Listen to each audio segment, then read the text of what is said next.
For a man who is very lucky in his professional life, I won't call it lucky, I'll say who is thriving in his professional life, he's very unlucky when it comes to love. Today I catch up with Kennedy Osano, who is going to narrate his story of being a father in Form 3 and his successful career and everything in between. Welcome to Citizen Digital. My name is Georgina Njogu. Welcome to the show, Kennedy. Thank you very much. How are you doing? Blessed and highly favored. For the people who don't know you, please introduce yourself. My name is Kennedy Osano. I'm the country director for the GTXN group and also the chief investment officer. I work, I take care of Africa, and I'm also a father of 2 kids. One girl who is 18 years and one boy who is 2 years. Okay.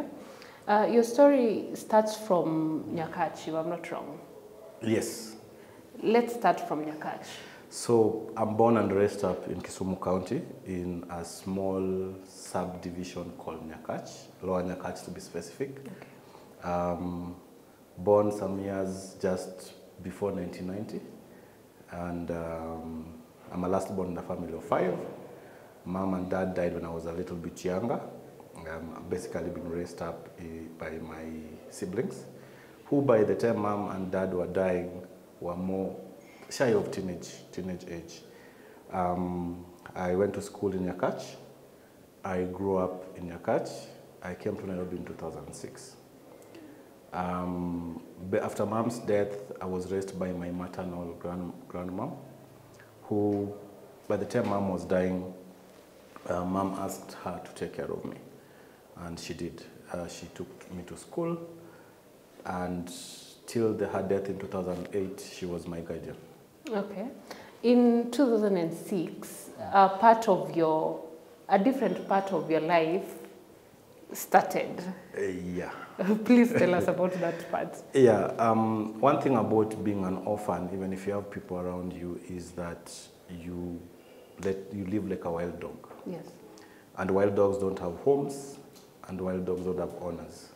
What that means is most of the time you'll make mistakes, and most of the time you'll rectify them on your own. You have no mom or dad to guide you. The people you are left with, you are not their first priority. If you're under the care of your aunt, the aunt will take care of the children first, and then you later. So yeah, in 13th of May, in 2007, I got a baby. Mm-hmm. I was in 13 years. I was in Form 3 then. Yes. The girl was, I met her through when I went to visit my uncle in Nairobi, and the rest is an 18-year-old girl. Tell us how you met the girl. What part of your life I'm trying to talk about? Yeah, basically, the life that I was ushered into is I got a baby when I was only 17 years old. Mm-hmm. I'd gone to see my father's brother, the young one, in Dandora. And then in the neighborhood, there was a girl who was pretty. And as any other young man, we strayed off. Then a baby was born, or it resulted to a baby. Of course, I was not participating in the act expecting something else, yeah. But a baby was born. So when the baby was born, the girl was also an orphan.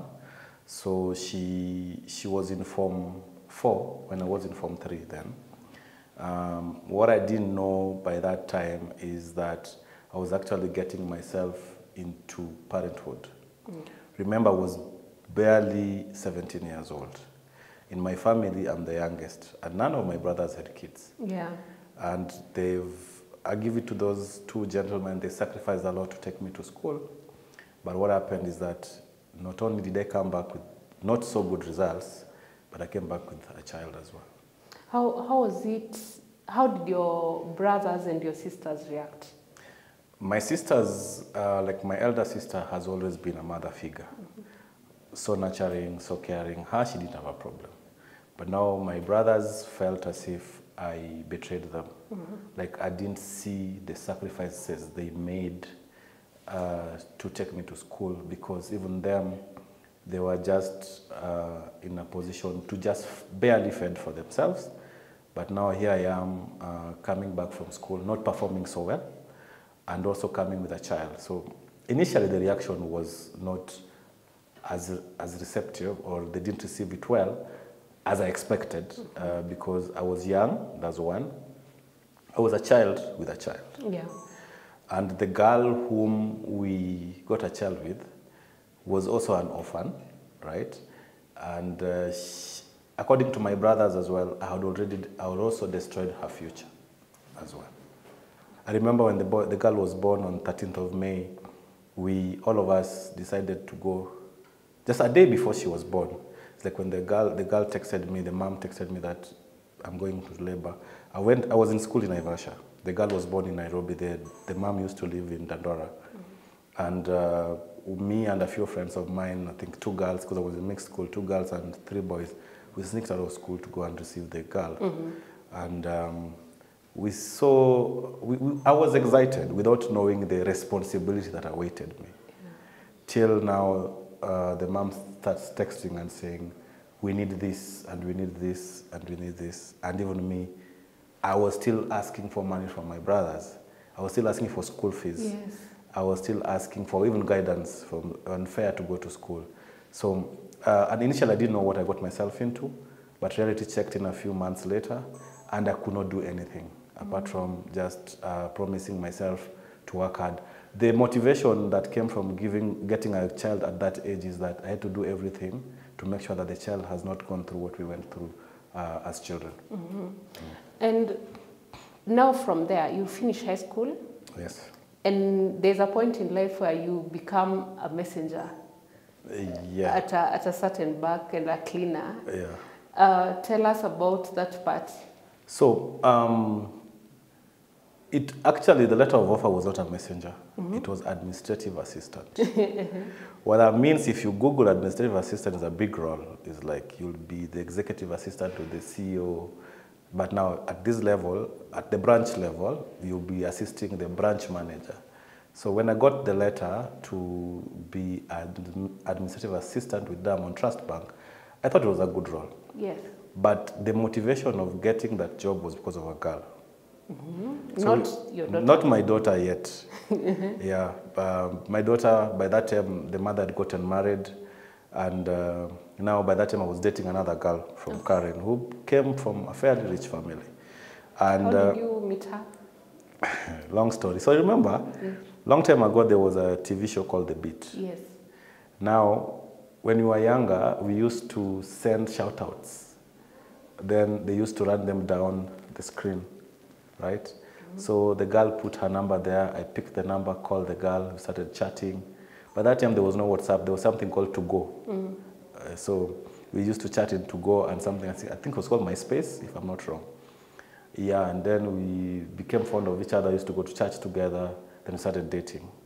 So this girl used to come from a fairly rich family, or relatively rich family than I was. And every time she used to come to me and ask me, can we go out? And I couldn't afford, or yes, I could afford, but my priorities were school. Yeah.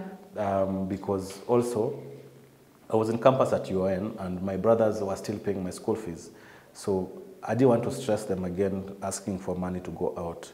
So when this opportunity to be admin assistant with the Diamond Trust Bank came, I took the job to get money to take her out, because she was at Catholic University.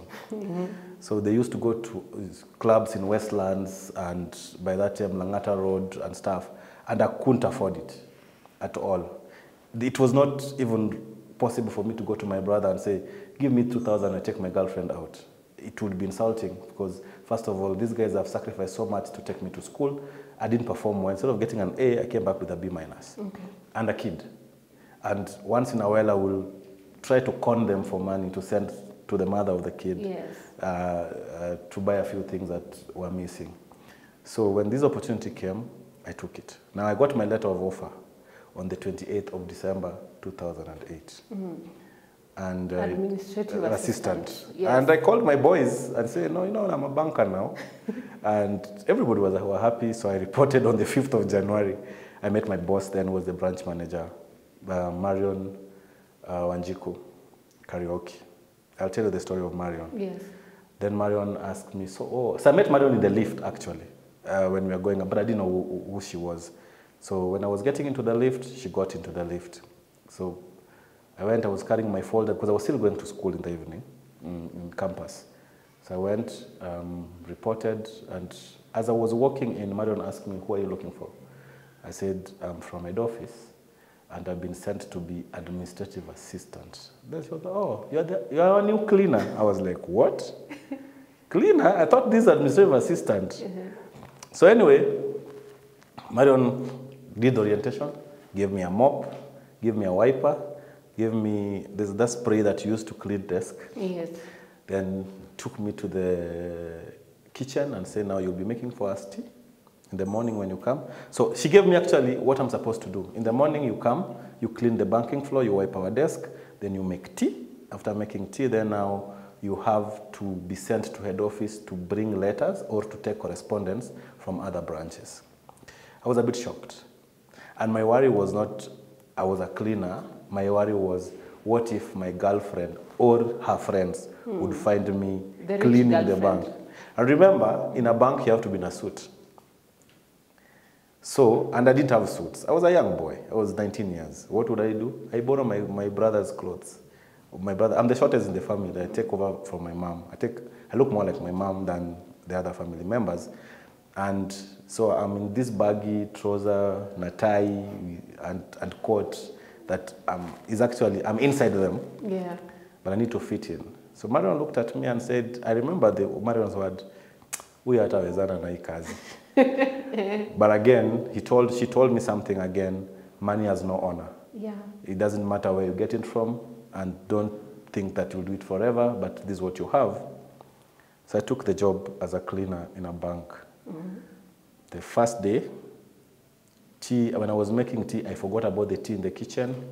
It poured everything, all the place was messed. And Marion had to make tea that particular day. I'm a last born in a family of girls as well. Yeah. And I was raised by my grandmom. So I'm not used to doing these jobs of cleaning and stuff. House chores? It was difficult, but we had to adopt. Yeah. So I joined Diamond Trust as a cleaner, as a messenger in 2009, 5th of January, after being told that I'm going to be administrative assistant. You later grew through the ranks. Tell us about that. Yeah, so my growth from a cleaner, a messenger, and a cook basically was because of the networks around me. I've always told people that my growth and development has been because of Marion first. So Marion was my branch manager who was very keen in making sure that I think Marion saw something in me that a lot of people had not seen. And she believed from day one we met that I can do better than being a cleaner.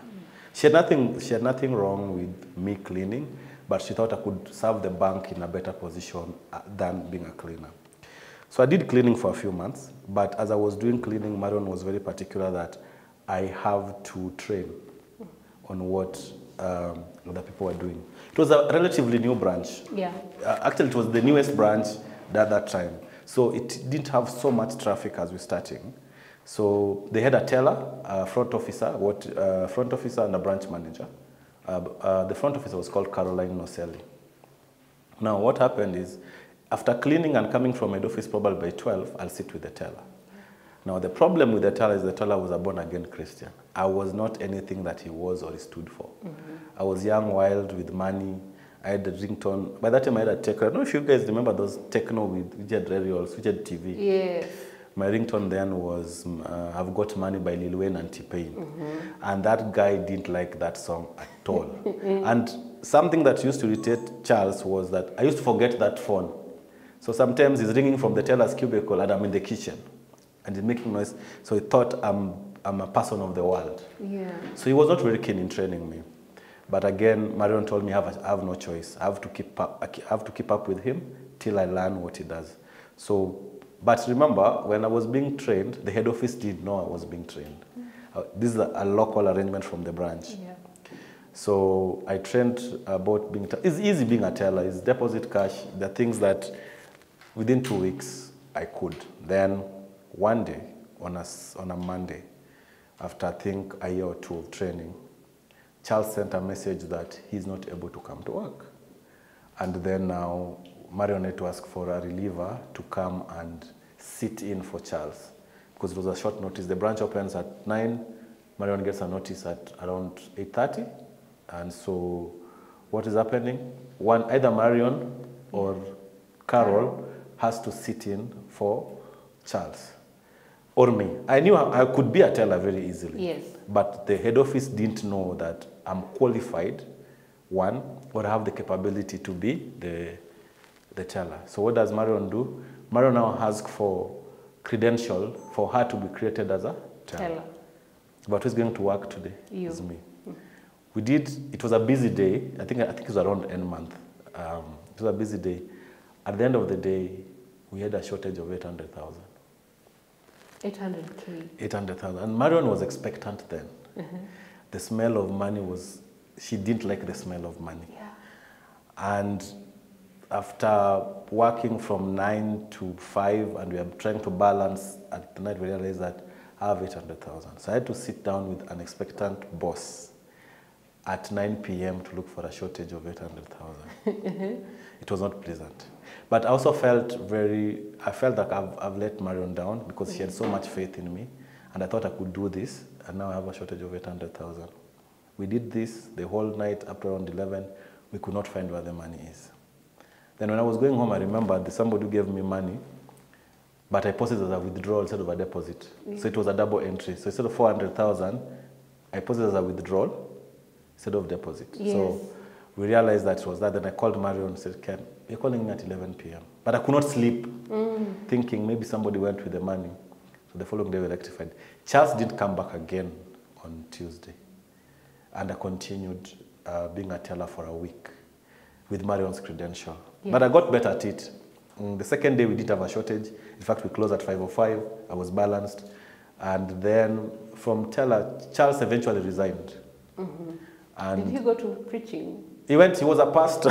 So and he ended up. He was a pastor. The reason why he could not come to work is because his voice, he went for a crusade. I think they preached so loudly, his voice went. A fair gentleman, we're just people of different generations. Yes. He was a little bit older, and he didn't understand that we have a life which is different from theirs. And we looked at God in a different way, the way he didn't like my skinny trousers, he didn't like my ringtones, he didn't like the way I drink, because I will come to job on Monday and say the way we partied. By then, my first salary, I drank all of it. I came back with 20 shillings on Monday. We were paid on Thursday, I withdrew all of it. I called my friends, we drank all of it. I came back on Monday at 20 shillings. And the girlfriend? Sorted herself. I didn't think about the girlfriend then. Now, initially, this was the most pretty woman I've ever seen. Of course, she comes from a rich family. I want to associate with her because she's rich. But now I'm in the banking sector. I'm seeing staff who are prettier than her, dresses better than her. I'm seeing clients, women young, with more money than her, and with more, how do you say, aura or presence than her. And I'm like, no, I've shortchanged myself. So this is so... I can do better. I can do better. So eventually we broke up. Yeah, I met other women who I thought now are my class. Yeah. So I left her. She went somewhere and got married. I think she's happy now. So now, after Charles has resigned, I served as a teller for a period of time. But it was a small branch. Carol, who was technical assistant manager, had this intention that I need to also learn what she's doing. Yeah. She was doing it so that she doesn't come to work earlier. What was her job? She was the front officer. See, when you go to a bank, the guys who do the checks, the RTGSs, the TTs, non-cash transactions. Yes. Right? So I would go to the bank in the morning, clean, make tea, then print what we call beginning of day reports, and put them Carol's desk. So when she comes, just confirm that I've done the right thing. Then now, when there's no other people at the bank, I could start doing checks, then start doing RTGSs. And then I learned what Carol did. Yeah. So that when Carol went on leave, they didn't have to bring somebody from head office, but I could transit to Carol's desk, then they bring a teller. Okay. Then the shock of the career, Marion resigned. Yeah. And Marion was not even an elder sister. I was Marion's son. She held your hand. She held my hand. I was Marion's son in every aspect. Like, I looked at her like a mother. She's younger, like, she's the age of our second born, but she treated me like a son. Even today, she still treats me like a son. So Marion, after delivering the baby, Marion came and told us that I'm transiting to other things. I cried, but I didn't tell her. So I went to the washroom, I shed my tears. I was very scared because I know how hard was for her to move me from a cleaner to a teller. Yeah. I saw the emails back and forth with the child. I saw the conversation on the phone. I had the phone calls between her and the child. And now she's going and leaving me alone. So I'm going to be orphaned for the third time. When mom and dad died, when grandmom died, and now Marion is gone. So I got a little bit scared. But now, the good thing of it is Carol was going to be the boss now. Yeah, the branch manager. The branch manager. And now who takes over Carol? You. Of course, I knew the clans had done very good with business development. I think I won the Employee of the Year twice. Nice. I think in 2013 and 2014. But the saddest part is when Marion left, I felt like some part of me had gone. And then there was a guy, an Asian guy, an old mzee, who used to come. He used to limp most of the time. And he only used to withdraw some small amount of money. For confidentiality, I will not say. And every time he comes, the queue is long. And I used to pick his withdrawal slip and go and withdraw for him the money so that he doesn't wait for too long. Yeah. This happened frequently to an extent now I gave him my number and say, when you want to withdraw money, just tell me how much. You'll come pick it from my desk, you sign, we'll debit you. Then we became friends. Then one day he got sick and he called me, I'm sending my driver to withdraw the money. I said, fine. The driver never came for one reason or the other. So I had to take for him the money at home. So this mzee, one of his daughters was a senior manager in head office. Okay. I didn't like head office. They speak too much English of the North. They're too strict. They're too busy. English of the North, again? The one that you speak when your nose is blocked. The one for people you went want to say short, I say short. The guys went to group of schools. Yeah. Others went to school of groups. So probably by that time I'd already done my first degree. I was on my second degree. My first degree was mass communication. Okay. UN. Then the second degree I was in Kemu doing BBA strategic marketing. I loved marketing, and even when I was doing all these courses, my main aim is to go to marketing and communication departments, because I had a marketing degree and a communication department degree. So anyway, so this old man gave the story of our relationship with the daughter. But by that time, remember, around that time is when the Chinese were coming to Kenya. The likes of China, Bright Vision, CCTV were coming to Kenya. And all of them, I was the one who was handling them. So I used to call Treasury to book a lot of deals. Big deals make a lot of profit. Yes. Then, the lady was like, I know this boy. I talked to him a lot. I didn't know you guys are friends. And then one of my mentors in Treasury called Kelly Onyango resigned. And I was asked, can you join Treasury? Marion has left now. Caro is a good boss, like a super good boss. But I don't want to stay in the branch. But I also think my ambitions were like, I want to be anything else, unless Caro dies or Caro resigns. But Caro has done well with the branch. Yes. I wanted to go somewhere else, but it was not Treasury. I didn't know about USD I didn't know about long or short, I didn't know about volatility, I didn't know about ECB or EQ, those technical words that they say. So first attempt, I refused to go. Because no branch was good. I was getting tips. I was closer to home. I know everybody. I was actually running the show. I was doing what Caro can do. I was doing what the teller could do. I could do what the branch manager could do. I was young. I was ready to learn. Now I'm educated. I want now to leave the bank because now my ambitions are bigger.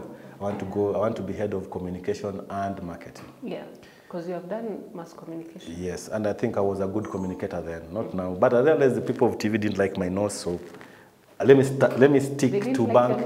My nose, yes. The lecturer told me that my face is not for TV. Wow. Yeah. Poorly. So I looked at radio. And radio was dying. Social media was coming in. So I'm like, I need to do something within the Radio banking was sector. dying. Yeah. But it's not yet dead.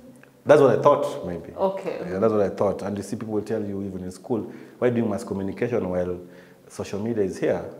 I think, and again, ambition. When you're ambition, you become when ambitious, you become scared Yeah. of what's the next step.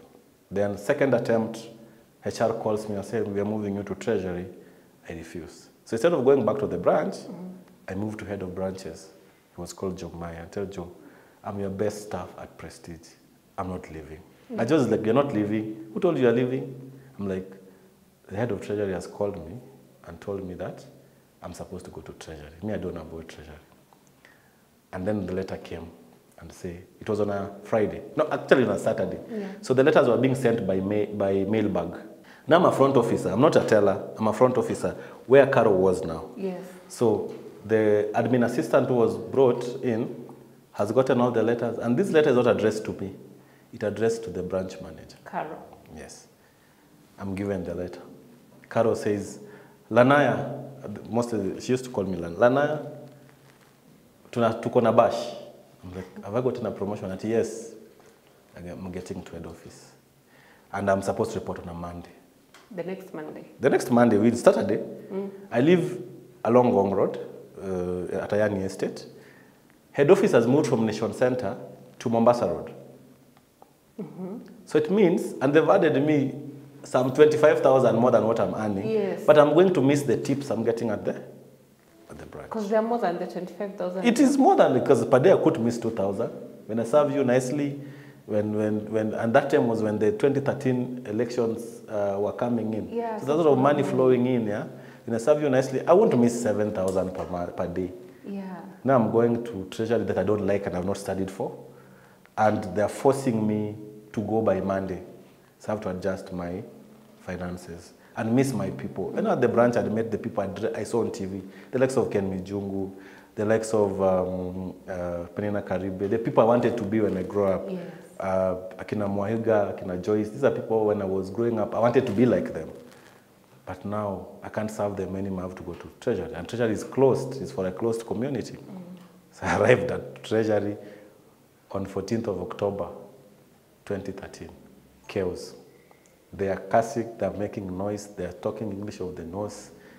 They're mean, they're not as branch, you're, hi, how are you doing? It's like, oh, you're the new guy, sit there. I'm like, and there were, for lack of a better word, there were more Asians than black people. Yes. And I felt not at home at all. What was your role at? Now, they used to call me fixed income and currency dealer. Till today, I don't know what that thing is or what it does or what that person was supposed to do. But now, when I went to Treasury, I didn't like Treasury at the first time. So now you see I've moved from the teller from the cleaner to teller through Marion. And then I moved to front office through Carol. And then I've moved from front office to Treasury through Achana's father. Yes. As much as I was qualified, the network around me helped me to this, or the family around me pushed me to those levels, or let me be aware of those opportunities. Yeah. And I doubted myself in many occasions, but they kept on pushing me to go where I'm supposed to be. Then I realized at Treasury, they didn't have a dedicated sales desk. Everybody was touching everything. So I cut that niche of sales and I became the head of sales. Actually, I gave myself that title. It was not there. Head of sales. Head of Treasury sales. It was not there. I gave it to myself. I used to sign in my email, head of Treasury sales. It was not there. Nobody gave it to me. HR didn't give it to me. The boss didn't give it to me. Then I fell in love with Treasury. I liked the chaos. I liked the knowledge, the exposure. I knew what was happening in Taiwan, what is happening in Europe. Why is it important for the election? I think that was when they're doing the Brexit. Yes. Why is it important? Is an important thing for Brexit? And why when the chair of the Federal Bank in the US is talking, Federal Reserve is talking, I'm supposed to listen and know how it's going to affect Kenya. So I became very interested. 2 years down the line as assistant manager, I got bored. Now, I'm at DTB. I've now done with my master's now. As I move on from one level to another, I kept on going. My first master's at JQuat. I'm done with my master's. And I'm like, now I have my MBA, I have 2 degrees. What can I be? I don't want to sit here and make noise and curse and use F words to people all the time. And what is my career path? Unless my boss dies and her boss dies, I'm not going anywhere. Yes. So I met a guy who we were doing interview for. He was being interviewed for a position of one of us who had left. A senior level, a relatively senior level, like 3 levels above me. And when I was coming from the washroom, I asked him, how is the interview? He said, the interview was good.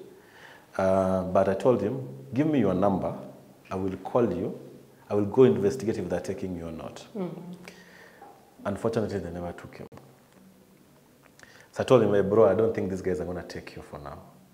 And we kept on talking. Then one day, one evening, I had a very bad bust up with my boss because I was headed to do exams and she didn't want me.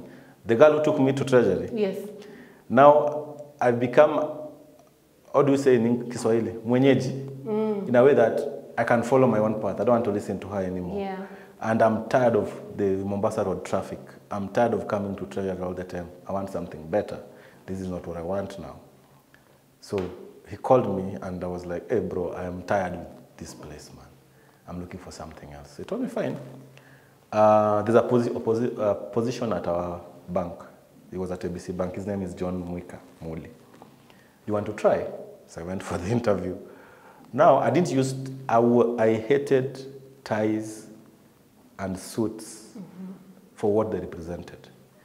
What do they represent? The Western culture. And I didn't like wearing ties. Fortunately enough, Treasury you didn't need to wear a tie because it's a close place.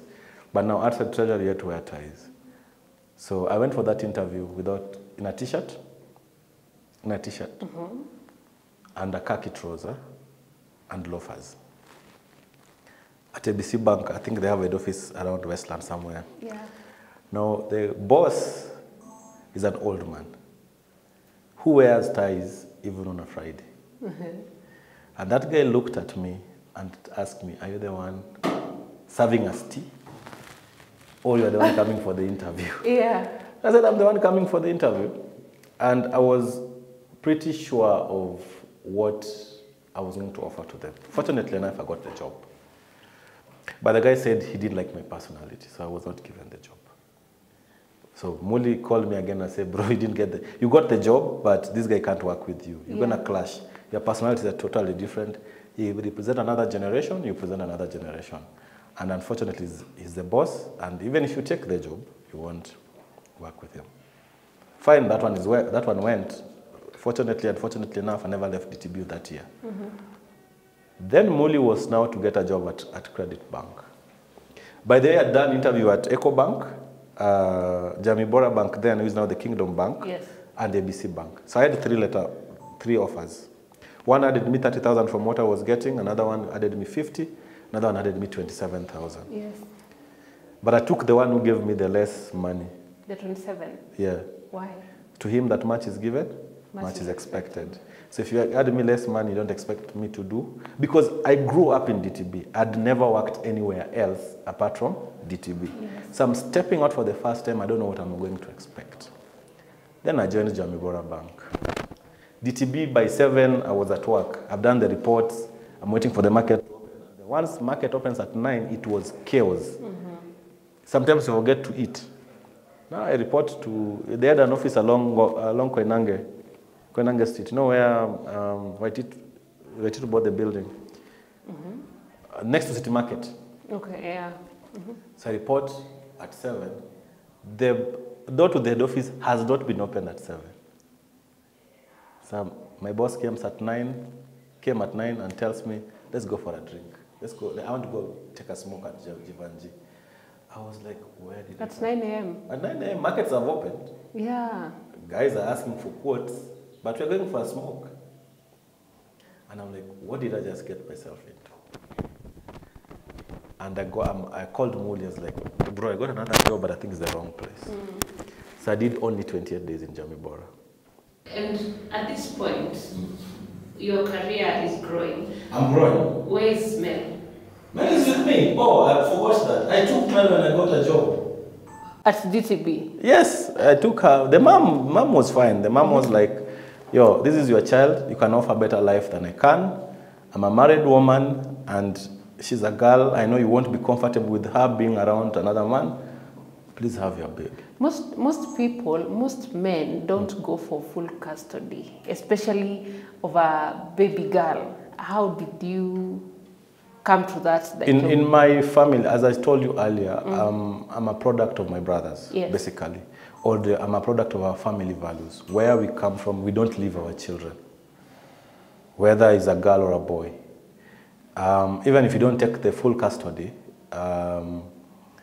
we must be around. But again, what happens with Mel is that I could provide a better life than the mom could. Okay. The mom is a sober-headed woman. So she thought that instead of Mel living in Dandora, she was better in Kilimani. Yes.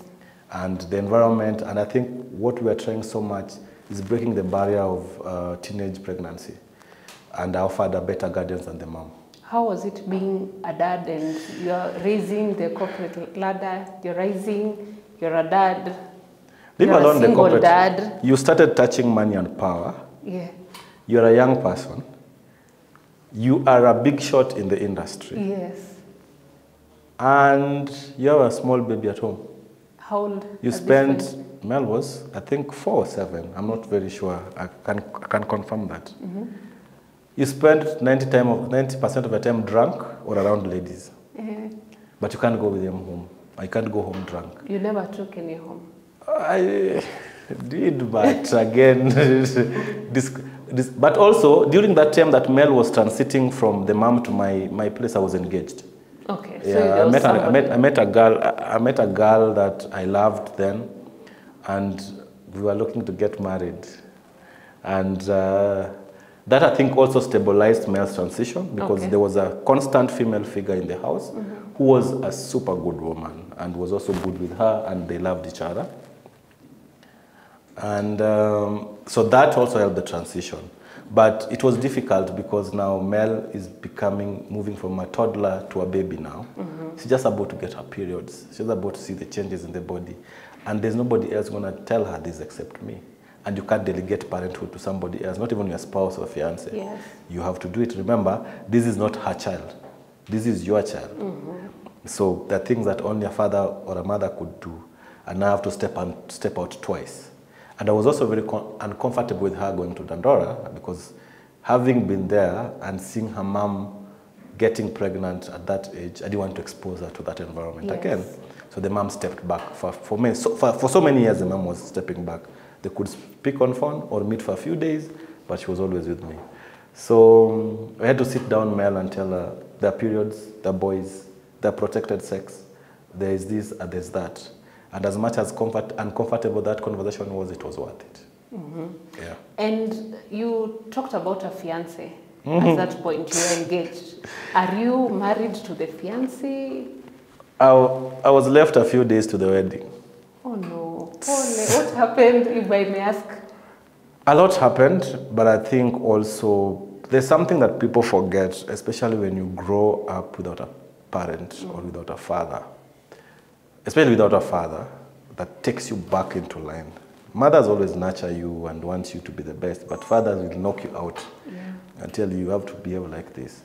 Now, I'll take you back to when Mom died, 1997, 14th of October. We were left to be on our own. And we were deprived of love at a very young age. And we were left to defend ourselves. We were left that when there's a fight in the field with your fellow young boys, you either fight or you run. But when you run, you don't go and tell mommy, so-and-so has beat me. No. If there's a wound, you heal. If there's a fracture, you heal. If you beat the guy and the mother came to you, you're on your own. And even if you live with auntie or uncle or brother, you're not the priority. You eat after the children have eaten. The clothes you're given after the children have outgrown it. So you're not first priority for these people because these are not your parents, and it's fair. That's nature. You take care of your own first. So you learn, you are deprived of love at a very young age. But now when you grow up, it doesn't fade away. You become selfish with yourself. You defend yourself, you fend for yourself, and sometimes you mess up. So that selfishness played out. The girl developed cold feet. Yeah. And I was like, I didn't want to solve it. I was like, you don't want to marry me? Fine, you go. I'll find another girl. And then the reality kicked in. Yeah. I tried to commit suicide twice. Oh no, because she left you. She left me, and I was now, remember, from 19 years old, have been successful. I've finished school. Let me take you back. In our class of primary, when we did our KCP Tulu Primary, we were 12 people. I'm the only one who transited to high school out of the 12 people. I topped my class, right? Yeah. We were 12 people. I'm the one who transited to high school because of my brothers. I could not be a criminal, I could not be in drugs, I could not be useless in society because the people who went before me, that is my two brothers and sisters, had worse than I had. At least me, I had them. Them, they didn't have anybody. And now, I had no reason to be a failure. So from primary being number one, to being number one from Form 1 to Form 4, to going to campus and finishing, to starting from a messenger, to now head of treasury business in a bank, in a regional bank, I've always been successful. Yes. But now, there's a failure that I can't control. I can't force the girl to marry me. Yeah. She said no, she's no longer marrying me. I've paid dowry, we've done engagement, I've introduced her to everybody, but she's not going to marry me. She said no. That killed me. So the first time you tried committing suicide? Joy Setium came through. Who? One of my friends is called Joy Setium. So they had mastered my pattern. We used to drink heavily. Then all of a sudden, I'm no longer going out. So I remember this day I was in Onyx. And there's a club down here called Onyx. We're in Onyx. Then I just told them, hey, guys, me, I'm going home. And I was not drinking. So I went and I was on Augmentin, antibiotics. So I took so many of them. And I went home. I was feeling drowsy. And they're like, no, this guy is not okay. So they came and took me to a hospital. I told them not to tell my brother. And this is the first time my brother is hearing this story. If he'll watch this show. Yeah. And the second time? I wanted to jump out of a moving car. Alafu? Joy and Caesar were there at the same time. You were in the same car? I was with, it is my car. The other guy was driving, I was seated this side. So I thought, yes. I think Joy saw that as the conversation moved on, we were coming from Naivasha, I kept on keeping quiet and then they stopped. And we had to sit there for a very long time. I remember one day they came to my house and they sat with me on from Friday to Tuesday. Without leaving me. If I go to the market, we go together. If I say, let me go and see somebody, CG where, we go together. Yani hatukuachi. I think they'd seen the signs in me. Did you ever seek help, like therapy or something? No. Ulipambana tu. You know, as I said in my intro, for somebody who is thrives professionally, your love life is a bit, It's not been successful. I think I've gone through 2 broken engagements. 2? 2. The one you tried committing suicide was the first one? The first, yes. And then there's another one. If the second one? I think the second one, I became too hard on myself. I was like, if you're not giving me what I want, or you're not behaving the way I want, then this is not going to happen. But I go back to the traumas of childhood. Yeah. We don't talk about them. We want to be men. We want to be people who are bosses at places of work. But again, when you go home and you left your coffee mug on the table and you find it on the table and there's nobody to talk to apart from your cockroaches and your germinating onions in the fridge, it sucks. It sucks you in. What do you attribute this part of your love life not working? You attribute it to your childhood? Mom not dying. Having a mom around? No, mom dying so when I was young. And my seniors trying everything. And that is brutal. Because my brothers, either they succeeded or they had to succeed. Yes. And you see, for a man who is starting from -1, that is brutal. Sometimes they leave you behind. And they leave you behind because they not that they like, but they don't want a baggage They know where they're going. They leave you behind so that tomorrow they can come back for you, than you dragging them across the way. And when they left for Nairobi, I remained in the village alone with my grandmom. And there, my grandmom is an old woman. She doesn't care whether you sleep at home or you go to Disco Matanga and you stab somebody. Like I stabbed so many people because I had a very violent childhood. Yeah. Because I think there's anger that built in you. I broke my arm, you stab somebody, you fight in school. And I used to have very, very violent fights. So I attribute that to that. But again, also we have to grow. We have to let go. There's no hole that can be filled when the position that a mother holds and the position that a father holds is not a position that somebody else can fill. Okay. You ignore it, it comes frequently. You're currently a father of 2, but we have mainly talked about Mel. Tell us about your second one. Long story. Same mistakes that made at childhood repeats themselves at this particular point. I meet a girl like I really want. And LJ's case is different. Yeah. Because I've moved now from Credit Bank to Mayfair Bank, which didn't work as well. It's called CIB. I stayed there, I think, if not many days, another 17 days. I went to Anvil Shield as group head of treasury. I'm a big boss now. I drive a big car, I live in Kilimani. My brothers are doing fine. We all doing fine. Yeah. Like, the ecosystem around me is solid. Like, I will pick a call and call somebody, I need this, and it's provided. I need to meet so, and it's provided, and vice versa. So, by the virtue of where we are left where we are doing fine. Even health-wise, nobody has ever been sick, nobody has ever been hospitalized ever since mom and dad died. We're all thriving. We are all thriving. By all measures, we are doing well.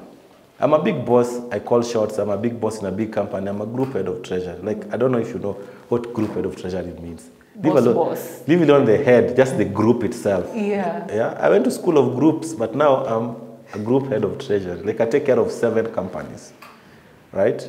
Then BICO happens. I appear in newspapers, like 3 pages in Business Daily. Yeah. Citizen called me for an interview. Plan picks me as masculinity ambassador. I'm everywhere. I appear in Victor Kiprop's interview. Celeb. I'm a celeb. Yeah?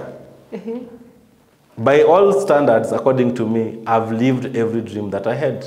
I wanted to be the person writing about people, but these guys are now writing about me. And I'm being discussed in corporate world, and people are calling me for talks, and I'm like, oh, I've made it in life. Then I met a girl with that power that is in my mind. Yeah. It's like, I don't need to date you. You can do whatever you want to do. In that doing whatever you want to do, a child is born. By that time, I'd left Anvil Shield. I was regional head of treasury in Kak International Bank in Djibouti. And Djibouti was wild. Why? Why was it wild? Djibouti is 40 plus. I don't speak French. I don't speak Arabic. I've taken a job because I wanted the money. Yes. Like what I was being paid on Anvil Shield, they're paying me 6 times. Plus they've given me a 6-bedroom house. They've given me a car. I have a driver. I have a chef. Like what else is somebody wants? I'm like, I'll take care of the child when you get pregnant. True to that one interaction, a child is born. So one day I'm in a meeting, I see a text, she sends me the strip. It's like, just as you joked, you are a father. I'm like, but I really wanted somebody that can, because Mel is now grown. Yeah. I can't hold her hand anymore. She wants to be on her phone, always in her room and locking her door. She's my favorite kid. I'm her favorite dad, but still, she's now grown. We're now trying to have some distance. And the body changes as well and stuff. So I want another challenge. I'm like, I'll take care of the baby. But now I didn't want to miss the clinics. I didn't want to miss seeing him born. What do? I resign and come back. From Djibouti? From Djibouti. Remember when I was leaving, I'd sold and gave out almost everything that I had. I don't have a house. I don't have a seat. I don't have a curtain. I'm coming. Venye nilitoka tu, na bag zangu, hata zingine niliacha huko. I come back, first clinic we went, scary. I've seen this stomach growing or this pregnancy growing from just an imagination to reality. to delivery. I went for all those 9+ clinics. I never missed one. She got into labor on the 10th of June at 3 a.m. I picked her up, went to Coptic. I walked her down the stairs. I was in the delivery room. I cut that umbilical cord. And let me tell you, if there's a man watching this, don't go to delivery. What did you see in there? It is a war zone. That place is a war zone. Mass, blood, chaos. Then the kid comes. I don't know if he was white or he was navy white, like scary. Yeah. Then you're told now, here's your baby. And then they didn't tell me. I wanted to name the baby there and then I was like, no, yo, relax. We'll give you the baby. So they do whatever they do. The babies took a photo, sent to my brother. I was like, are you sure this is ours? It's too light. But again, as he grows, the nose starts looking like ours. Our DNA in our family is the nose. We know, we don't do anything else, we do the nose. He grows and realizes this one has more of you than the mom. And then one day I came home and the mom is not there. She left? She left. Without saying anything? Without saying anything. 1 month, I don't know where they are, tried reaching out, nothing. Then we sit down, we agree, we want to solve this. And we agreed, we go to children's office, I have my days, Monday, Wednesday, and Friday. She has her days. But then our bond with the boy became too strong that when I take her home, she didn't want to go. I used to work from home. Now I've moved from Djibouti. Now I came back, I didn't have a job now. I've been appointed as the country director for AfriX. Now I'm dealing with US, I have an office in US. You're not playing local? No. The boy not local now. Boy international now. I'm even a bigger boss now. Yeah. And I'm like, I took that home. I took that bossness home, and the girl left. I realized that at home, I'm not the country director. I'm the father, and I should be the boyfriend. Then the girl left. And I was like, Siane. Yeah. Can make another child. Not knowing I'm actually losing my child. So the girl went. Then one day, I was seated in the office. Then my house girl texts me, where is LJ? I'm like, what do you mean, where is LJ? You have LJ, the mom took. So yes, we went to children's welfare again. The mom comes, she's not bulging. She's like, I'm not giving you the child. If you want to go to court, go to court. So we went. But we went to court. We served her. She never showed up. The case is still going. She never showed up. She changed her number. She resigned. She moved. I only have memories of LJ as that now. When was the last time you saw him? Actually, just to answer that, LJ is turning 2 next week, the 11th of June. And the last time I saw her was October last year. So you don't know even where to send a birthday gift? Oh, even with the first birthday, was never happened because we booked a place. Like I've been childless for 17 years. Mel is 18. LJ is 1. His first birthday. And I'm a big man now. I want to throw a bash, proper bash. The kid never showed up. The mom never showed up. When we went to pick LJ, and we went in a convoy of cars. She told me, "Mini mendo shago." What did you do with the party and the? We drank. Now Mel right now is around 18? Mel is 18 years, just turned 18 last month. And you raise her by yourself? With the help of mom and friends. Yeah. How is that? Because you're the one with the full custody, right? Yeah, how is that raising a teenage It's chaotic. girl? It's chaotic. Mel is a good kid. The mom has done well. There's no way whereby I've taken a stance and the mom has contradicted me. And for somebody else's wife, the mom has done well. There's a boundary we don't cross. As Mel grows, she becomes more like her mom, but also more like me. I don't know how genetics work. But it's not been easy. Mel doesn't come out of school gate and find another car packed. Mel joined boarding school in primary. So midterm, opening midterm picking, nobody else has picked Mel all her school life except me. And my brother, the day I was in Djibouti. And Mel is, even today, he's 100% sure that if it is Parents' Day, Dad will show up.